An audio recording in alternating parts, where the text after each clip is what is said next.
On this episode of Imagine, Create, Inspire. You know, when you write a song called "If Jesus Was a Cowboy" and it makes your record, that's sad. And you wrote that song? Yeah, I wrote that song. Can you No. Can you expound a few? No. Are you sure? Yeah, I mean, you know, if Jesus was a cowboy, he'd have been a good one. You are listening to Imagine, Create, Inspire, the podcast. Join host Bruce Andrews in conversations with creatives. Every artist has a story, and the struggle is real to stay inspired and in the flow. Join in the conversation by leaving us your comments, and thanks for listening. Man, I'm with my friend Kevin Derryberry. Hi, y'all. Hi. Y'all might know, and if you don't, I think it'll serve as a good intro anyway. Kevin's a worship leader, a music minister. Which is best? Worship leader's good. Worship leader. Yeah. At Westwood We Baptist minister Church. through music. Yeah. That's right. At So- Westwood Baptist, right. Let me say this about that. I mean, having gone to Westwood, every time I go, I mean, if I was to put myself in the shoes of somebody who's not religious or not steeped in the Baptist ways and walked into church, you know, I might presume that a lot of things. But when I walk in and see you leading worship, I'd be led to think at least two things. Number one, this guy's authentic. Oh. He's passionate. He's telling the truth. And this is kind of the thing that kind of delineates you from maybe some other folks. He's been there, done that. Yeah. And that could be a lot of things. That's exactly He's what it is. been there and done all that. Yeah. Yeah. And I have, because I've been there, I understand the grace and the mercy of Jesus Christ, you know? And so when you get up and you have the, not just responsibility, but the privilege of telling people about that through song and worship, leading others to worship the Lord you love, and trying to influence them or encourage them to love him the same. It's just a privilege, you know. I consider it, you know, a calling, of course, but it's, and it's not easy because, I mean, it's not easy doing that stuff, especially that early in the morning. Yeah. But it is a blessing. And Westwood, like you said, you've been there. I've been there for 18, 19 years now. Longest I've ever kept a job, but it's a good place. You know, it's a good place. And like I'm on staff, and I just got through telling Philip earlier. I says we get along. There's nothing going on there that we're like going, wow. You know, and from what I understand, that's hard to find, where all the staff is clicking. And I believe it's because we all have one goal, and that's just to share the love of Jesus Christ and to make disciples and followers of Jesus Christ. You know? Yeah. That's our goal. Yeah, and you do it. I mean, like I said, if somebody was coming from a non-believer or seeker's platform Right. or way of thinking, I think that your experience in playing in bars all those years and live shows of different magnitudes, I mean, you acquired the skill of, through music, connecting with people. Would you say that? Yeah, I would say that because, you know, when you're in front of people most of your life to entertain, you're not there really at the church to entertain, but some of those skills and experiences enable you to do that when to draw people to, you know, that kind of thing. Also, you know, I always think if I had someone from back then, from a club, from a old band, from this, walk into this place, I want to make sure they go, wow, you know, that was good, and I want to come back. And not that I'm good or the choir's good, but that was good. That was, you know, I don't want them to walk out going, man, that preacher was great, but that music, it was lacking a little bit. Now, you know, the style doesn't appeal to everybody, but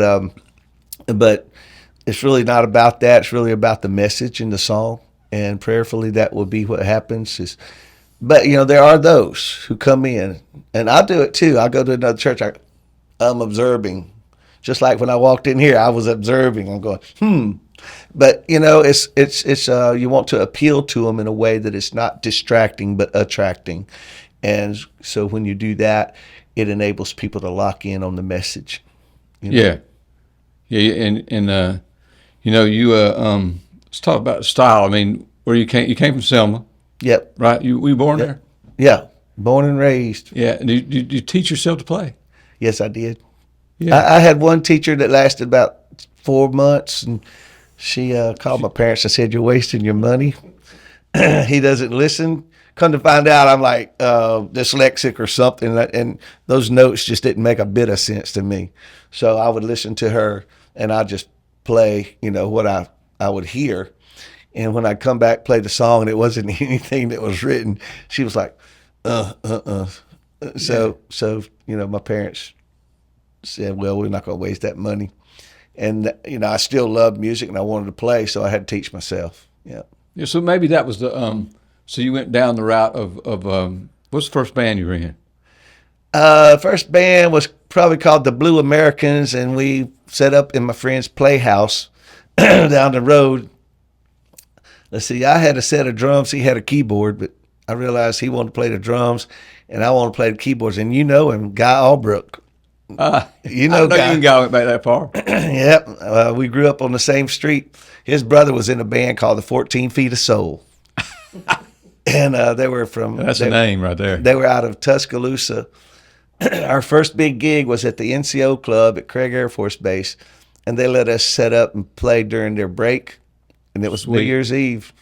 I remember it's like, and we were like in the second, third grade or something. It's amazing they let us in the NCO club at that age. But his parents took us. We played like 4 songs and left. It was, at that point I'd hit the big time, Yeah. I didn't play the club. But, that was the first experience, like playing in a band. Played in bands all through high school. And just always wanted to be in a band, always in a band. Yeah. Yep. So you when you start writing music? Well, Like lyrics? Because I couldn't read music, I had to write music. So It makes I had total to make sense it up. to me. It caused me to be creative, and just all the emotions and stuff that you go through growing up. I just write about it, and I'd play it, and I'd write about it, and bang on the piano. My mom says, "Can't you write a happy song?" No, Mom. But it was, that kind of thing. And so, just, they weren't all good songs, Yeah.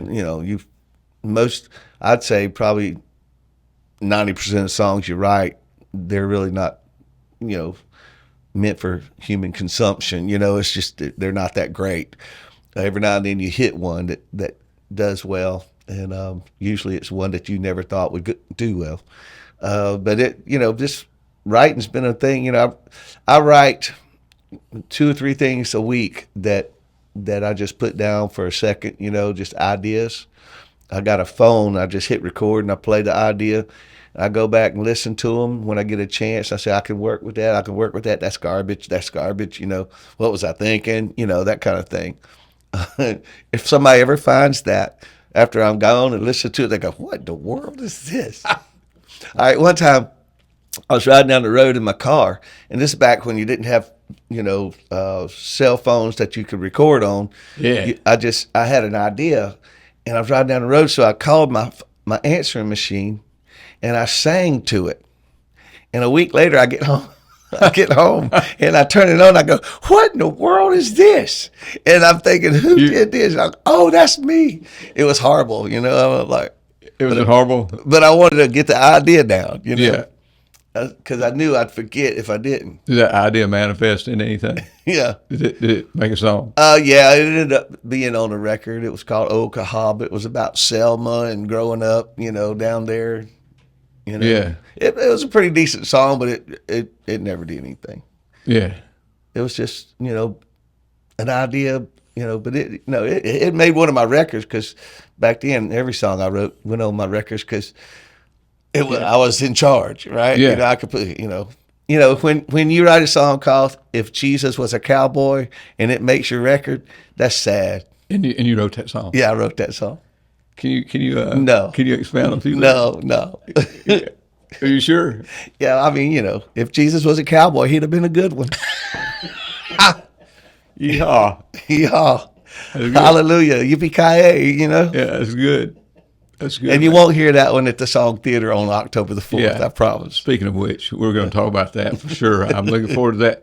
You know, you'll be able to mix it up a little bit. Oh, yeah, I'm going to do a lot. You know, I'm still putting it together in my head, and which is probably not going to be at all what happens, but, you know, I'm trying to, you know, I got a great band, Quentin, Nathan, and I have my son Cameron. We'll have some special guests there, and not sure if I've locked them in yet, but, you know, it'll be good. Great. I mean, we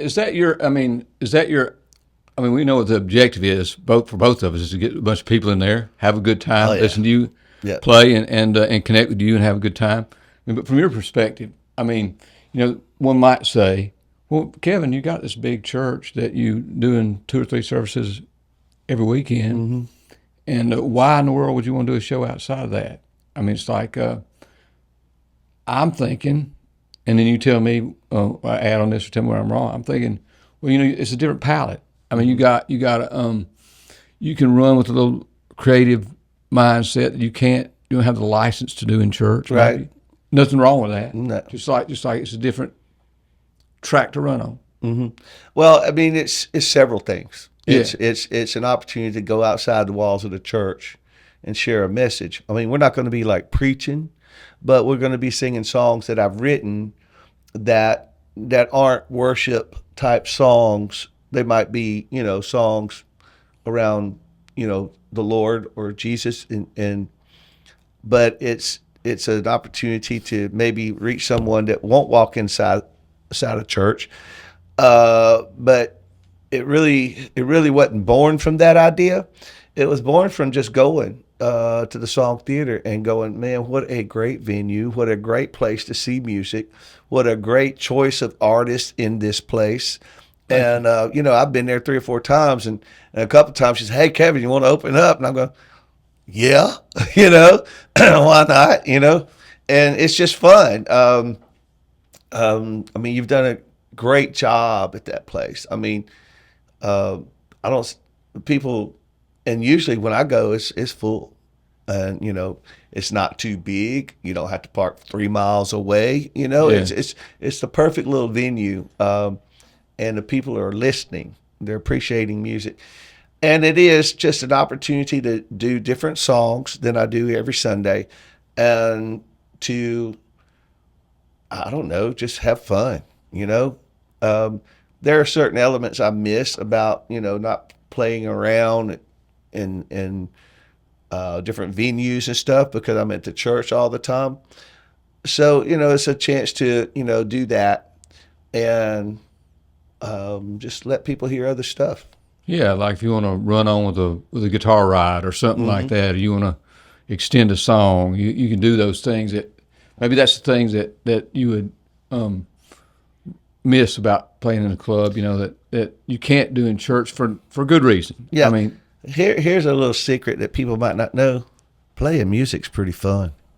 yeah. You know, it's like, especially when you're with a group of guys and it's really clicking. Yeah. You know, you could just, you feel it, you know, I mean, and that's the type artist you get in your place. They're not just out there to promote a record or whatever. They're there because they love music, and the people know that come there. So it's good. And, you know, my son will be playing drums, and it gives him an opportunity to experience something like that. And now he's good. Now, how'd you get Cam to come around to thinking Dad was cool enough to play with? Well, I mean, he had to. No, but, you know, of course, I was thinking, son, you want to grow up and sing, play keyboards like your dad? I said, what do you want to do, son? He said, I want to play drums. I went, great. Drums. Of course, I needed a drummer. Yeah. I grew a good one. Yeah. And you've heard him. I He's mean, great. Yeah. And so, and it's just natural for him. I couldn't do what he does. There's no way. He can play the guitar, play the bass. I mean, he's good. Then we got Quentin Smitherman, who's just he sat in the church for a year before I even knew he played anything. And then I needed a bass player one Sunday, and his daughter said, "Well, my daddy can play the bass." I went, "Okay." So he gets up there and he plays bass, and then, oh, he can play the guitar better than that. I'm like, what? Tell me these things, So then Nathan, the bass player we got, same thing. He was sitting in church for several years, and finally somebody said, "Well, Nathan plays guitar, plays bass."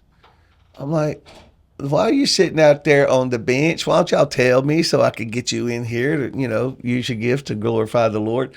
And so these guys, all of them, they're good, and they love the Lord, and they love music. Yeah. And that's the key, and, we played together long enough that it clicks. We know what each other's going to do, I hear you, man. What's your, I mean, you vamp on stuff like good old gospel player. I mean, what's your influences? We like soul music. You have one of my biggest influences all the time, Jimmy Hall. Yeah. Oh, my gosh. When I first heard him, I was in high school. He probably wasn't much out of high school, but I thought, that guy can sing. Oh, my goodness. I want to be like that dude. I want to sing like him.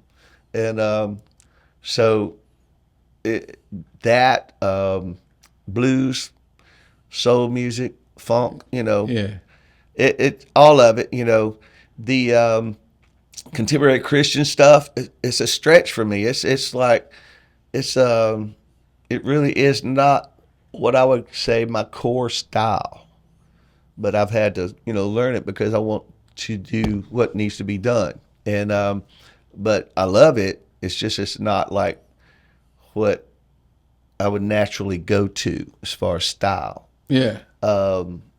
I've written a lot of songs like that, but as far as style, basically when people say, "Well, why don't you play more of your own stuff in church?" I'm like, it's not, church type stuff. Not that it's lyrically wrong, it's just stylistically different than what you would expect. And so you have to be versatile. Yeah. Does that make sense? Yeah, it makes total sense. I mean, like, a lot of people from around here know you for Birmingham Tonight. Mm-hmm. And that's structured. It's a great song. It's not soul though. But it's structured like a pop song of that era, and in a good way. Yeah. I mean, the form and everything is like super cool. Yeah, that was the first song I had that hit the radio like it did. And man, I was right out of Selma, joined the band, and our producer was Johnny Sandlin, who produced the Allman Brothers. I mean, he was the man. And so we would go in there and play and play and play, and he'd make us do it again and again and again. And so one time, I got through singing it, and I went home, and he said, "That's it, that's the one." And I went home, I went, okay. Whew. I'd only sang it like 100 times. And then I get a phone call, "Kevin, you need to come back in and sing it again." I'm like, oh my goodness, so when you listen to it, you go, wow, that guy's, it's kind of a classic song. It's very, very popular. But if you really listen to it, you go, man, that dude can't even talk, much less sing, But, I've gotten better since then. Let's put it like that. That was what, 81. Yeah.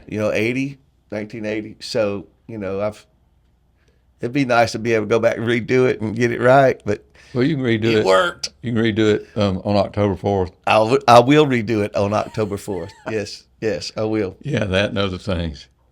And it's cool because you had Lolly Lee playing with Sugarcane Jane not too long ago, and she sang backup on that song. Birmingham has and had a rich musical community. It's really unbelievable how rich it was. I mean, I would have put it up against anything in Nashville at that time. Yep. Yeah. I mean, good people coming from out of here. Well, I'm looking forward to you being there October 4th. I mean, now, how about your various ministries? Are they, they keep you occupied all the time when you're not at church? I mean, yeah. Is your prison ministry still active? What we do now, we do a place called Safety Net, and it's for teen boys who can't be placed in a foster care home. So down there toward Camden. Yeah, that's exactly where it is. Yeah. And it's hard for them to function productively in a normal home setting. It would be disruptive, and so DHR can't place them. So they are they're taken away, or their parents have been imprisoned or murdered, or for some other reason not fit to raise them. So these kids, at no fault of their own, they're kind of abandoned, and so they have to come into this facility. And I've been going there for probably 18, 19 years, and doing a program for them.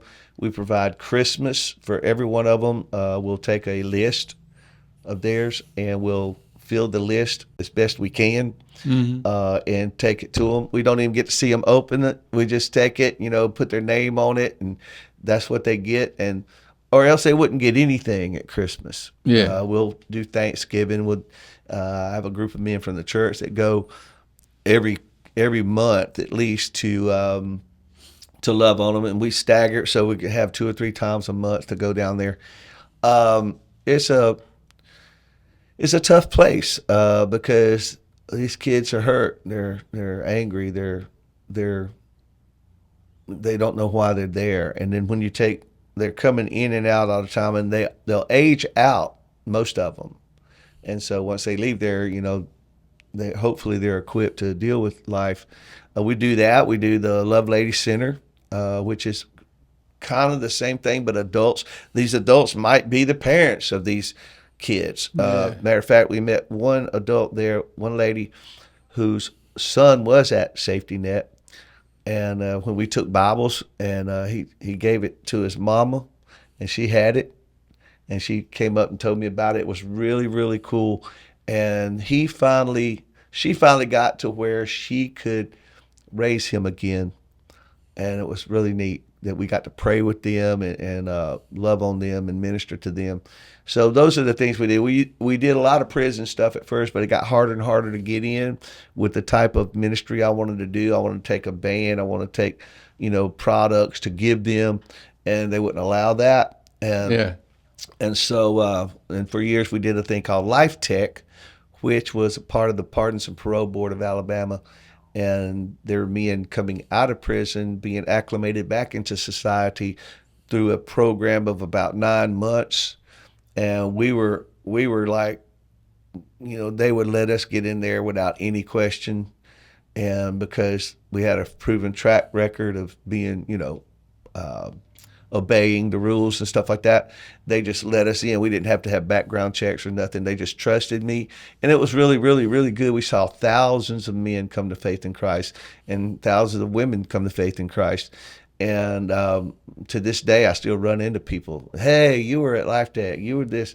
And so that was really cool. But when they closed that down, we kind of had to, just pray and say, God, where you want us now? And then Love Lady opened up. And we have Safety Net, so we do those things, and that takes money. So we have a nonprofit, we have a golf tournament, we have a clay shoot, that kind of thing. And what we're doing at the Song Theater, that helps support it. That's another reason we're doing it. Is it helps support. So y'all come out, buy a ticket. You're helping a lot of things other than just me. You're helping the ministry. You're helping kids. You're helping us to minister to families. So, and then, we do the Man Church with Rick Burgess. Yeah. And we do, we get called out to do, events in churches, conferences. We just did a teen boys conference, probably 300 guys there, and we led worship, and they had speakers. And we just do a lot of things. We go to a lot of churches too, so we stay busy. There's no doubt about it. We do have a clay shoot coming up on September the 19th at Selwood Farm. Anybody interested, go to kevinderryberry.com and check it out. We're doing the Celebrate the Family for Birmingham Christian Magazine at the Hoover Met on September the 14th, I believe it is. So we're staying busy. I know you are. Staying busy. So You're staying busy every Tuesday night. yeah, every Tuesday night. Oh yeah, by the way, there's that. Every Tuesday night. You know, Seraphic Sound, is that the way you say it? Seraphic Sound Studio You know, Live. dude, you're on like season 5, episode 20 something. Season 5, episode 26. It started at COVID, right? So we just kind of went down in there. My daughter said, "Hey, just why don't you go live? Because you can't go to Love Lady, you can't go here." And so we called them up and say, "Y'all tune in." And you know, when we first started, it was just me, Cameron on the drums, and like a cell phone, you know, and it was terrible. It was, and you know, some people might think it's still terrible, but It's actually good, man. It's good sound and everything. But we, you know, it's like Bruce, we've talked about the internet. Philip, we were talking about the internet, you know, dropping out. You know, you're in the middle of things. Are we on the air? No. What happened? I don't know. We go out there and the cable's cut, you know, all this kind of stuff. So, you know, we finally got to where we could actually be stabilized and stay on the air for a while, you know, maybe an hour and a half. And we're figuring all this out as we go. But when we first started, we'd have like 9,000 people watching because they had nowhere else to go, nothing else to do. Now we're down to about 2,500, and we got it to where it's almost decent, and we don't have near as many watchers because they got everything else to do now. Right. But you know, it's still fun. We got people who watch and they communicate with us through posts. I mean, they text back and forth on Facebook and on YouTube. It's on Kevin Derryberry YouTube and Facebook every Tuesday night, 7:30. It's almost like, well, I have to do it because I've been doing it for almost 5 years now, and everybody expects it. I'm wondering when the producer of this show is going to say, "That's it." Well, the producer is Connie, right? So, Well, yeah. So you ain't getting out of it. No, Yeah. I'm like, yeah, my wife, and we got 3 incredible friends, Melinda and Belinda, and then Stephen, who all help out with Connie. And Melinda and Belinda love, you know, being a part of it. They love being on camera. They love, you know, they're just fun. They're twins. Yeah. And where you got them, then you got Connie over there. She doesn't want to be on camera. She doesn't want to talk. And they're having to pull it out of her, and they do. And I just love watching that little tug of war. It's, you know, I'm sitting over there just laughing, playing, you know. And I mess up on every single song. I'll mess up every song, Bruce. You do. Yeah. Because I'm watching everything that's going on. I'm so distracted. And I know there's a camera there, but I hardly ever look at it because I'm looking at all the screens. You know, I'm like, oh, butterfly. You know, I'm just, Well, you know, you're just being you. yeah, just like right now. That's right. So October 4th, 7:30 p.m. Yes. If you ain't got your tickets to Song Theater, come. I mean, I'll say this, because I'm charged with booking that theater with all kind of acts, as you know. I mean, I would not have booked you there if I didn't think it was artistically excellent. Oh, I mean, you're above, not above and beyond, but in addition to all things that we've talked about, you're a great singer-songwriter. well, thank you. And so people should come hear you. Yeah, well, you know, I appreciate that. We do take it serious. I take it very serious, and but I make it look fun. You know what I mean? Yeah. And I think that's from years of doing it. You know, years of on the road where you're traveling hundreds and hundreds of miles to do a gig. You want to have fun. You want people to have fun, but you want it to be good, and that's what our goal is, to bring in some fun, bring in something that moves people and entertains them at the same time, a quality thing. And so, and that's one of my worries. I'm going, am I going to be as good as everybody else that's in there? Well, I got to get over that and just be what God made me, and we're going to have a good time. Yeah, that's right, man. You know, you warmed up for Jimmy Hall that one. Oh, I mean, come on. I mean, you know, both of us got to watch him warm up that day, and I thought that everything's coming around full circle. Yeah, You know, but they loved you, man. So that they, like I said, those people were there to hear Jimmy, and they picked up on your sincerity, and it came across great, and it was super entertaining, and that's what's going to be October 4th. Yeah. And I appreciate you having me. I surely do. Y'all come out, if nothing else, just to check out the venue. You got a lot going on at that place, and it's all really cool and artsy.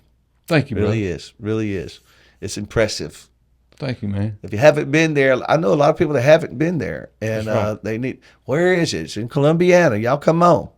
I understand it's a bit of a hidden, I mean, a lot of times people use the word hidden gem, and they just mean that like cliche. It is. We literally are hidden a bit, so I get it. We're hard to find, and we're trying to dig out of But that. you're in the capital of Shelby County. I know it, man. I mean, you gotta go get your 808 driver's square license. miles of beauty. We're right in the middle of it. We're gonna have a good time too. Come on. So it's October the 4th. It starts at what time? 7:30, brother. That's right. You come. Be October there. the 4th, 7:30. Kevin Derryberry and the band. We're gonna have a good time. Thank you, Bruce. Thank you, brother. Thanks for listening to Imagine, Create, Inspire, the podcast. For more information on the Shelby County Arts Council, please visit www.shelbycountyartscouncil.com.